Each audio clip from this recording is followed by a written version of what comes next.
They say old houses breathe. Mine exhaled dust and secrets. I was scraping paint from the hallway trim when the scraper snagged on a hairline seam, too straight to be a crack, too stubborn to be plaster fatigue. I pressed my ear to the wall. The autumn wind rattled the windows. Somewhere inside the house, something answered with a hollow tap. I fetched a chisel, widened the seam, and a rectangle of wall popped loose like a rib. Behind it lay a shallow compartment padded with felt gone the color of tea. The air that spilled out was stale, metallic, the smell of old pennies and forgotten rooms. At first, I thought the compartment was empty, and then I saw the bundle. A parcel wrapped in thick wax paper and tied with string that had hardened into something like wire. The knot fought me until it surrendered in a brittle snap, and the paper fell away to reveal a stack of photographs, edges scalloped, corners blunted by time. I sat cross-legged on the hallway runner and laid them out like tarot cards. In the first photo, my mother, young, unguarded, stood under the carousel lights at the county fair. She was smiling in a way I had never seen in real life, chin tipped up, a joy so bright it looked reckless. Next to her stood a man I didn't recognize. He wasn't my father. He had the kind of face that made you think of summer, freckles, unruly hair, a grin that looked like it came easy. The back of the photo was stamped July 1993, 2 years before I was born. I told myself there were friends before marriages, that people collect strangers like souvenirs when they're young. I told myself a lot in those few seconds. Then I found the second photo, my mother, and the man in the same fairground, but closer, his hand at the back of her neck, their foreheads pressed together, a private gravity pulling them into a little universe of two. The crowd around them blurred with motion. They were perfectly still. There was a small ink mark on the back of that one, just a number, 1. The third photo was more intimate still, a motel room, floral bedspread, a mirror reflecting a lamp with a yellow shade. My mother wore his shirt. She looked both shy and fearless. On the back, the number 2. I kept turning photos. A winter scene, a beach, a parking lot at dusk, rain starbursts on the lens. Always the same 2. Always the numbers on the back climbing, 3, 4, 5. I told myself they were just ghosts. Then I found the final photograph in the bundle, and the floor dropped away. A hospital room. My mother in a gown, hair slick with sweat, cradling a newborn. The man stood at her shoulder, eyes wet, mouth shaped around a laugh or a prayer. The baby's wrist wore a tiny looped ribbon bracelet, the same braided red thread I still keep in a jewelry dish because Mom once called it my good luck string. On the back of the photo, not a number, a word written in my mother's careful schoolteacher hand, mine. A moment later, I noticed the envelope, thin as a tongue depressor, taped to the inside of the compartment. Inside was a key, small, brass, teeth oddly cut, and a paper square with an address scrawled in the same hand. Not our town, not even our state. The house breathed again. So did I, shakily. The wind moaned along the eaves, and the photographs on the floor looked like evidence, like a constellation finally revealing its shape. I gathered them with trembling fingers, listening for footsteps that wouldn't come. No one else lived here anymore. The key was warm in my palm, as if it had been waiting for skin, for me. Somewhere, not far enough away, a church bell counted 4, and with each strike, I felt the life I knew loosen, thread by thread. I thought I knew the worst thing a photograph could show. I was wrong. I didn't sleep that night. The photographs lay spread across my kitchen table like evidence in a crime drama, their silent weight pressing on me every time I tried to close my eyes. By morning, the first thing I did was dial my mother's number. She picked up on the third ring, her voice scratchy with sleep. "Sweetheart, is everything all right?" I opened my mouth to speak, but the words jammed in my throat. "How do you ask your mother if she cheated on your father, if she's been hiding an entire life from you?" I stammered. "Just wanted to check on you. You sounded tired last time." There was a pause, then a soft chuckle. "You worry too much. I'm fine, really." I lied and told her I'd call later, but the silence between us grew fangs. After hanging up, I slipped the photos into a plain envelope and tucked it in my coat pocket. My phone kept buzzing with texts from work, but the world outside my house had blurred to background static. The only thing that mattered was the key and the address scrawled on that scrap of paper. 2 states away, a small town I'd never heard of, a place with a name that sounded like something out of an old postcard, Maplewood. I drove all day. The highway stretched like an unraveling thread, the landscape thinning into forests and fields. The farther I went, the more I felt I was shedding my old skin, leaving behind the version of myself who believed her family was ordinary. By nightfall, I rolled into Maplewood. The town was quiet, its main street lined with antique shops and shuttered diners. I found the address, a modest brick building above a shuttered pharmacy. The key fit the upstairs door as though it had been waiting for me. The apartment smelled of dust and lemon cleaner, as though someone had tried to erase the years but gave up halfway. The first thing I saw was a bookshelf against the far wall. On the middle shelf stood a wooden frame, its glass cracked but intact enough to protect the photograph inside. It was him, the man with the summer smile.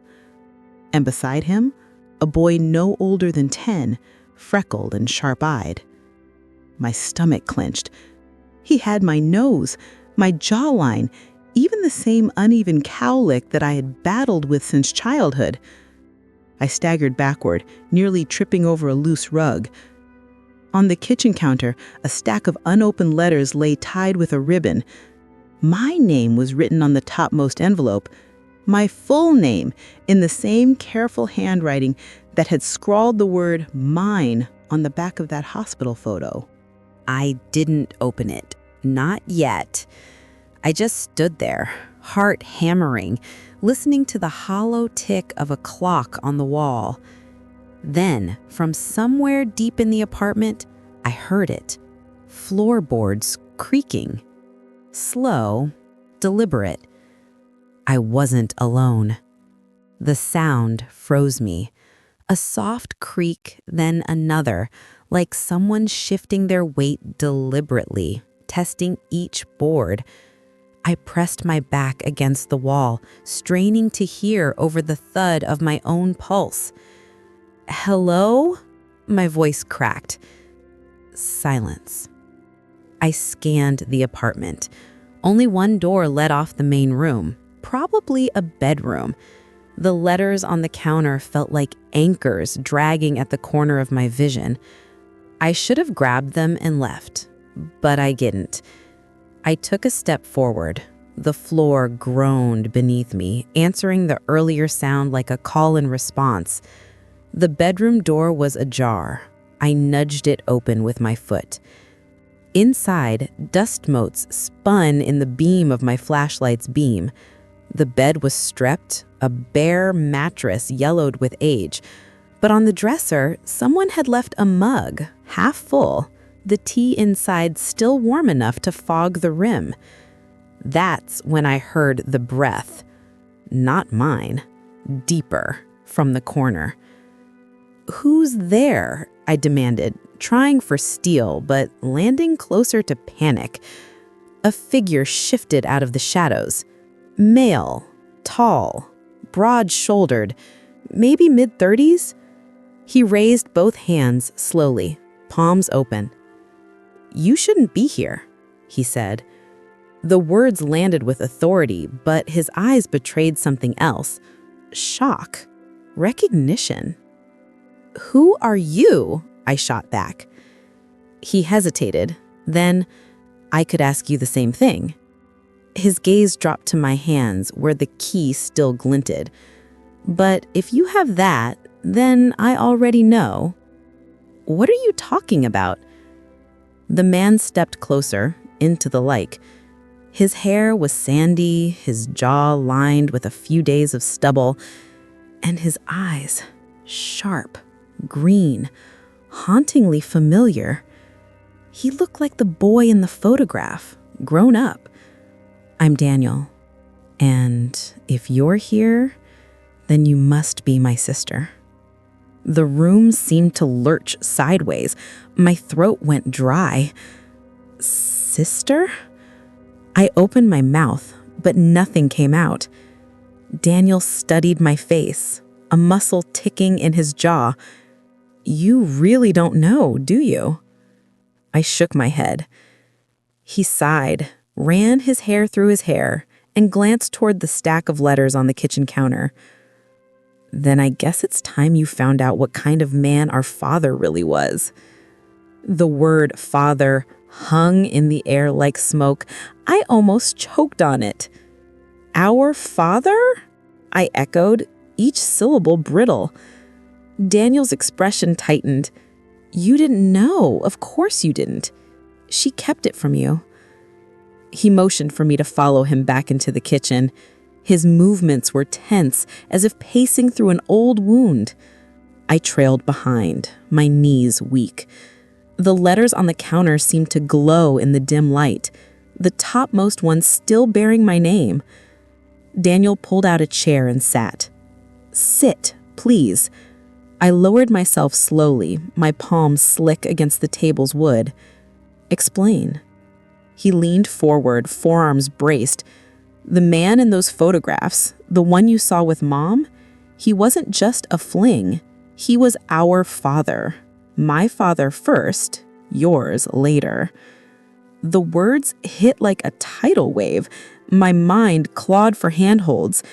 My father, the man who had raised me, who had taught me to ride a bike, who had tucked me in at night, suddenly blurred at the edges. Was he even my father at all? Daniel seemed to read the panic on my face. "Look, I don't know what she told you about your dad, but the truth is, he broke off, running a hand over his mouth. He lived 2 lives, with my mom, with yours. I was the proof of one. You were the proof of the other." I swallowed hard. That doesn't make sense. My parents were married for over 30 years, and mine were together for 10 before he disappeared. Daniel's voice hardened. "Do the math." I shook my head. "No, he wasn't like that. He wasn't..." "Wasn't what?" Daniel's eyes locked onto mine. "Capable of lies? Of betrayal?" He jabbed a finger toward the envelope. "She left you the letters because she knew you'd never believe it otherwise." The silence stretched, heavy and suffocating.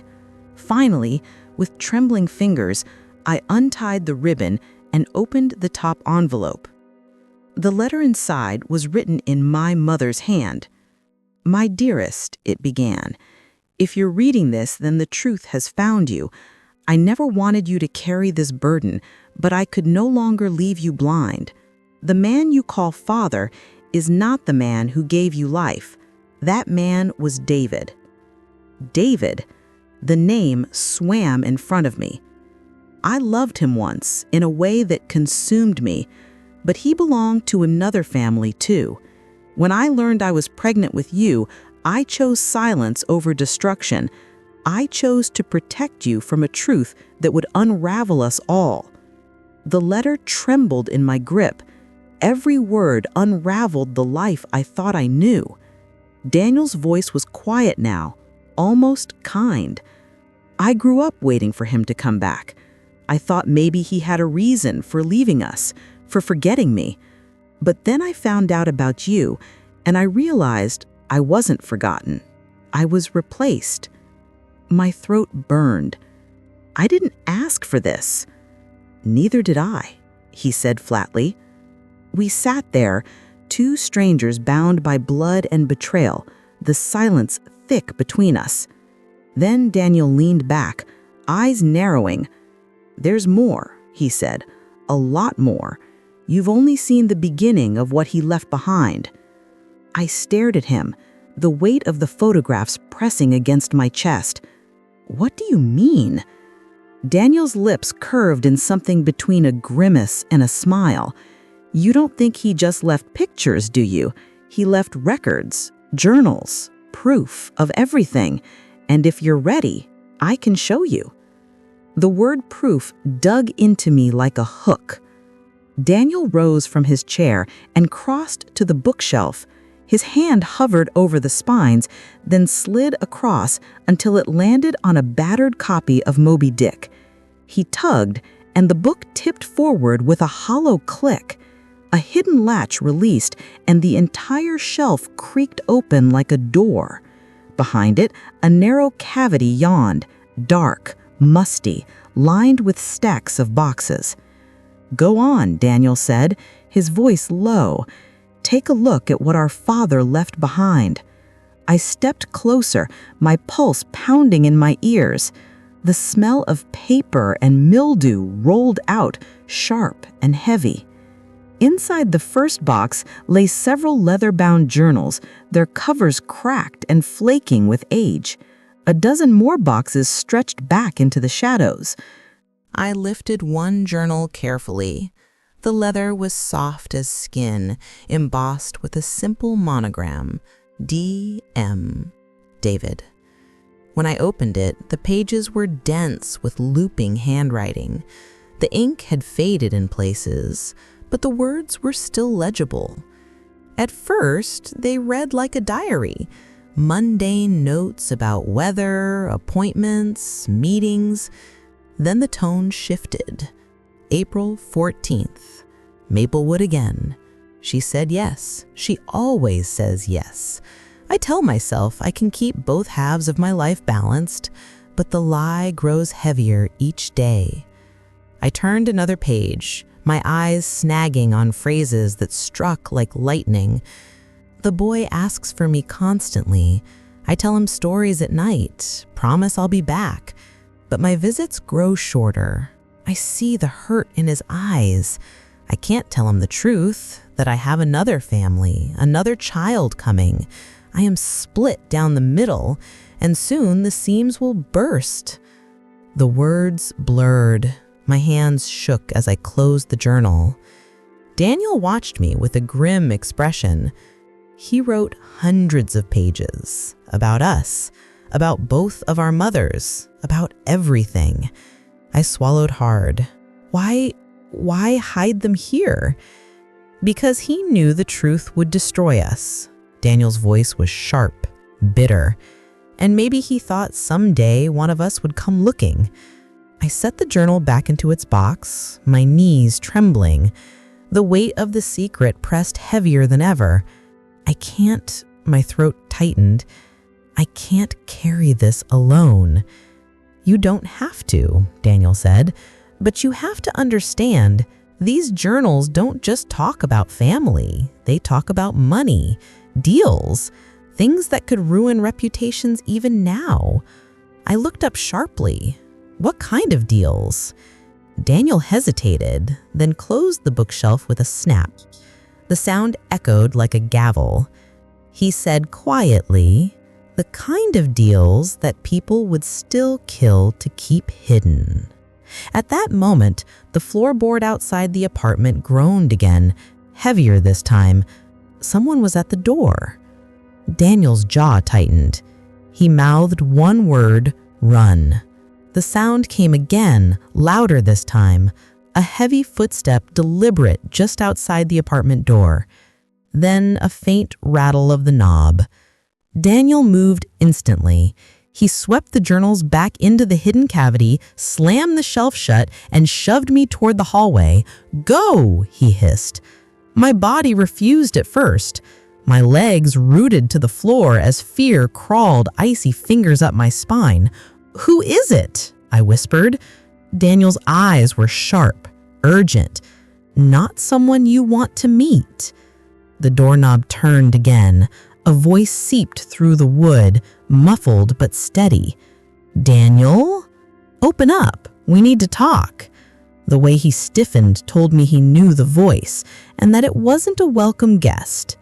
"Back room," he mouthed, pointing. I darted down the hall, heart hammering, slipping into the bare bedroom. I pressed myself against the wall, barely daring to breathe. The door opened with a groan of rusted hinges. Heavy boots crossed the threshold. "Thought you could ignore me forever?" The stranger's tone was calm, even casual, but beneath it I heard steel. Daniel's reply came, tight and cold. "This isn't a good time." "You think you get to choose the time?" A low chuckle. "You've been sitting on his papers, haven't you? You know what they're worth." My blood froze. Papers, journals. Daniel's silence stretched. Then, "You need to leave." The stranger laughed again, this time darker. "You don't get it. Those journals don't belong to you. They don't belong to her either." A pause. "They belong to the people your father betrayed, and they want them back."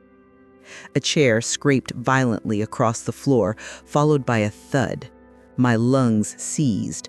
I peeked through the crack in the bedroom door. Daniel stood rigid, the stranger inches from him. The man was broad, wearing a dark coat, his face shadowed by the weak light. One hand rested casually inside his pocket, too deliberately casual. "Last chance," the man said softly. "Hand them over, or I'll make sure she never sees daylight again." My heart stopped. He knew I was here. Daniel's gaze flicked, just for a fraction of a second, toward the hallway where I hid. It was enough to tell me he was thinking the same thing I was. I had to get out. But as I inched back, my heel caught on the warped floorboard. It groaned beneath me. The stranger's head snapped up. His eyes met mine through the crack in the door. And then he smiled. The smile was worse than a shout. Cold, certain. The stranger took a step toward the bedroom, boots thudding on the warped floorboards. Daniel lunged, blocking his path. "Leave her out of this," he snapped. The man tilted his head, amusement curling his mouth. "So it's true. She doesn't know what she stumbled into. Poor girl. But you look just like him, just like David." The name stung like a slap. "Get out," Daniel growled. Instead, the stranger slipped his hand from his coat pocket. Not a gun, at least not yet. A small black notebook.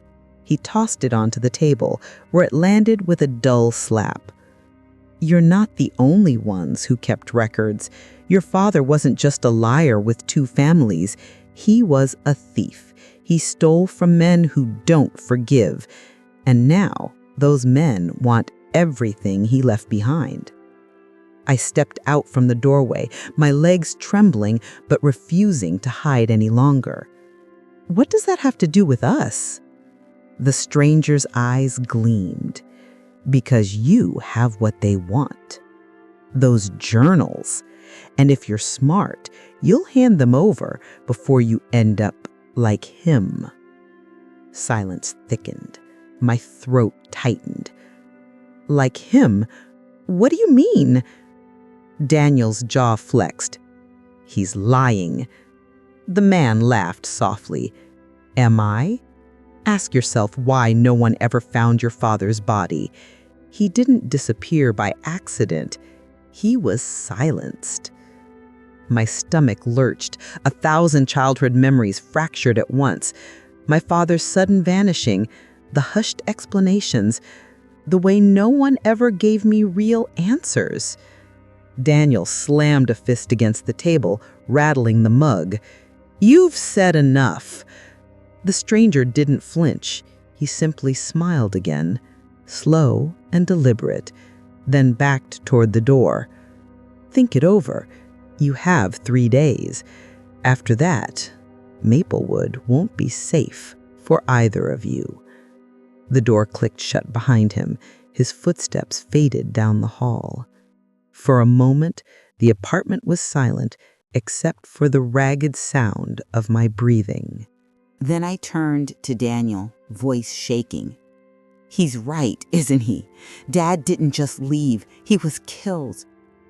Daniel's face was pale, drawn tight as a wound. He didn't answer right away. When he finally spoke, his voice was raw. "If we open the wrong box in that wall, we'll find out exactly why." The apartment felt smaller after the stranger left, like the walls had crept inward to eavesdrop. Daniel paced, muttering curses under his breath, his fists clenched tight. I stood frozen by the table, staring at the black notebook the man had thrown down. Finally, I picked it up. The cover was smooth, newer than my father's journals. Inside, the pages were filled with tidy, typed notes. Names, dates, amounts, transactions. "What is this?" I whispered. Daniel snatched it from my hands. His eyes scanned a few lines before he swore again. Ledger, payoffs, kickbacks. Dad wasn't just juggling families, he was moving money, big money. My stomach nodded. Money from who? Daniel closed the book, his expression grim. The kind of people who don't call the police when they're robbed, the kind who send men like him instead. The words made the air feel colder. I thought of the man's warning, the threat wrapped in that easy smile. "You have 3 days." I turned toward the hidden shelf. "Then maybe we need to know everything. Whatever's in those journals, it might explain." "No." Daniel's voice was sharp, final. "Some boxes are better left closed." "But if Dad was killed because of this?" He cut me off, his eyes burning into mine. "Do you really want to carry that weight, to know exactly how deep he was in? Because once you see, there's no unseeing it." I hesitated. The truth was already unraveling everything I thought I knew, but ignorance wouldn't save us either. My gaze slid to the journals. Their cracked spines seemed to watch me, waiting. Finally, Daniel groaned and ran a hand through his hair. "Fine, 1 box. But we're careful." We pulled a carton from the cavity and set it on the table. Dust puffed into the air as Daniel slit the tape with his pocket knife. Inside were more journals, but these were different. Thicker, heavier, their pages stuffed with folded documents, photographs, receipts. I opened one at random. My father's handwriting scrawled across the page, rushed and uneven. June 3rd. They want more than I can give. Threats are getting bolder. I can't protect both families. God forgive me. I don't know who I'll lose first. My throat tightened. Another page. July 12th. They followed me to the fairground. She doesn't know. Daniel doesn't know. If they find out about the girl, it's over. I froze. The girl. Me. Daniel leaned over my shoulder, reading, his jaw clenched. "They knew about you. They knew there were 2 of us." The room tilted. My father hadn't just lived in fear. He'd known danger was circling us all along. I turned the page again. A pressed flower fell out, brittle and brown. Beneath it, a line that made my blood run cold. If I disappear, it won't be by choice. I looked up at Daniel. His eyes were hard, but underneath, I saw the same fear clawing at me. Before either of us could speak, the sound of tires screeched outside. Headlights flared against the window. Someone had come back. The glare of headlights cut across the apartment, flooding the room with stark white light. Daniel snapped the journal shut and shoved the box back into the hidden cavity, slamming the shelf closed. His face was tight, calculating. "They're back," he muttered. I ran to the window, heart thundering. A dark sedan idled at the curb, engine humming like a predator's growl. 2 silhouettes sat inside. I couldn't make out their faces, but I felt their gaze sweep the building like a searchlight. "They know we're here," I whispered. Daniel grabbed my arm, pulling me away from the glass. "Then we can't be." We hurried down the narrow back hall, past the stripped bedroom, toward the rear exit. But when Daniel twisted the knob, it refused to turn. Rust locked it tight. He swore under his breath, bracing a shoulder against the frame. That's when the front door rattled. A hard knock. 3 sharp raps that echoed like gunshots. "Daniel," a voice called, muffled but menacing. Not the same man as before. A new one. "We know you've got them. Let's not make this ugly." Daniel froze, his hand still on the useless door. He mouthed one word. "Window." The bedroom window was old, its frame swollen from years of damp. I shoved it upward, the wood groaning. For a second it resisted, then gave with a crack. Cold night air spilled in. Daniel boosted me up. I scrambled through, my coat snagging on a splinter, and tumbled onto the fire escape. The metal groaned under my weight. Daniel followed, landing beside me just as the front door burst inward. Voices shouted. Heavy boots pounded through the apartment. "Go!" Daniel hissed. We clattered down the fire escape, the iron rungs rattling beneath us. Halfway down, I risked a glance inside. 2 men tore through the living room, one of them kicking the hidden shelf open with terrifying ease. Dust and paper flew as they dragged the boxes into the open. "They've got them," I gasped. Daniel grabbed my hand, pulling me down the last steps. "Not all of them. Not the letters. Not the ledger." His voice was ragged but certain. "We still have leverage." We hit the ground, breath pluming in the cold air. Behind us, the men's voices grew louder, angrier. One leaned out the window, shouting into a radio. "Back alley!" Daniel yanked me toward the shadows. "We need to move, now." We sprinted down the alley, our footsteps slapping against wet pavement. My lungs burned, but adrenaline kept me upright. The car engine roared to life behind us, tires screaming as it swung around the block. "Where are we going?" I panted. Daniel didn't slow. Somewhere they won't expect, somewhere Dad trusted. I clutched the envelope of letters inside my coat, my only anchor to sanity. But the words from my father's journal echoed louder than my heartbeat. If I disappear, it won't be by choice. And now it seemed they wanted to make both of us disappear too. We didn't stop running until the lights of Maplewood blurred into darkness. Daniel led us through side streets and narrow alleys, his grip iron tight on my wrist as if letting go meant losing me forever. Finally, he slowed before a narrow brick building at the edge of town. A church, its steeple crooked with age. "In here," he said, pushing open a side door. The scent of old wood and candle wax met us. Shadows stretched across the pews. Daniel guided me toward a small door at the back, half hidden by a curtain. Down a flight of steps, we entered a stone basement lined with shelves of hymnals and dusty boxes. "This was his place," Daniel whispered. "Dad came here when things got bad. pastor kept it quiet.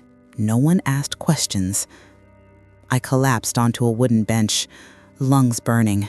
My hand shook as I pulled the envelope of letters from my coat. They felt heavier now, as though they carried not just secrets, but our survival. Daniel lit a single lamp. The glow carved hollows in his face, making him look older, worn down by truths he'd carried alone for too long. "What do they want with us?" I asked, my voice raw. He hesitated, then opened the black ledger the stranger had left. "Money laundering, shell companies. Dad ran money through businesses that didn't exist, and when he tried to keep some for himself," Daniel trailed off, eyes dark, "they decided he wasn't worth keeping around." I pressed my palms to my face, fighting the urge to scream. "So he died for this? From money?" Daniel shook his head. "Not just money, information. These journals." He nodded toward the memory of the hidden shelf. "Name names, judges, politicians, men who built their lives on clean reputations. If the wrong pages get out, entire careers burn." A shiver crawled through me. "And they think we'll hand them over?" "They won't give us a choice," Daniel's voice was iron, "unless we find what Dad wanted us to find first." I looked up. "What do you mean?" Daniel reached into his jacket and pulled out one last envelope, smaller, sealed, its paper yellowed with age. "I didn't tell you before. I found this years ago, hidden in another one of his books. I never opened it. I was scared of what I'd learn. But now," he slid it across the bench toward me. My fingers trembled as I broke the brittle seal. Inside was a single sheet of paper, folded 3 times. On it was an address, different from the Maplewood apartment, handwritten beneath, "If anything happens to me, this is where you'll find the truth. Trust only family." The address was in another state, hours away. My stomach turned cold. "Daniel, what if they're already watching it?" He met my eyes, steady, resolute. "Then we'll just have to get there before they do." Above us, a floorboard creaked. A shadow slid past the thin line of light under the basement door. We weren't alone in the church.